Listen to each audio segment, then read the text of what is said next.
Yamanoue Hospital is located in a quiet place on the mountainside, surrounded by vast wilderness. This is a psychiatric hospital that specializes in dementia. Elderly people without family or caregivers live peacefully here. One of them is Gondou-san, 77 years old. Until 7 years ago, he was a professor at a prestigious university. His legs and internal organs are still strong, but since the death of his beloved wife 2 years ago, his dementia symptoms have progressed rapidly. This morning, Gondou-san is wearing a tie and a suit, walking down the hospital corridor carrying several thick law books. Even when the nurse calls out to him, "Gondou-san, please calm down for a moment," he doesn't reply. Just keeps walking. In his heart, he has a strong sense of pride that he is smarter than anyone else. That pride may be making his dementia progress even further. At that moment, a young nurse gently calls out to him, "Professor, isn't it hard to walk around with such a heavy book?"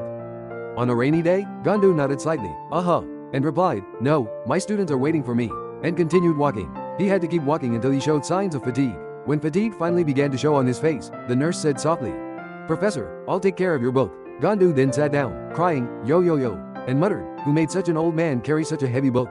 I'm already over 70. As she returned to her bed, Gondou's days continued like this. The doctors, nurses, and family were all about to give up, thinking that dementia cannot be cured. However, after Junko, a licensed practical nurse, who is knowledgeable about artificial intelligence, he was in charge of Gondou, a surprising change occurred. Junko consulted the artificial intelligence about the events of her daily life. One day, she found an old, sepia-toned photograph that Gondou treasured. It seemed to her that the woman in the photograph looked somewhat like her. So, as a test, Junko tried calling Gondou by her first name, Takanosuke-san, as if she were a close friend. With the help of artificial intelligence, she also devised new makeup techniques to make her look more like the woman in the photograph. Then, the normally quiet Gondou suddenly started talking energetically, like a young student, calling out, "Junko-chan." As these conversations continued every day, Gondou no longer walked around carrying heavy books, and began to talk naturally with other people.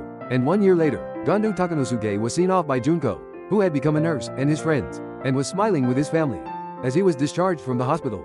As they were leaving, Junko said, "Thanks to Takanosuke-san, we were able to find a way to cure dementia." Gondou answered with a gentle smile, "I thought so, but you really look like my first love, Junko. I'm really surprised. It's amazing." As he said this, Gondou's cheeks turned pink with cherry blossoms.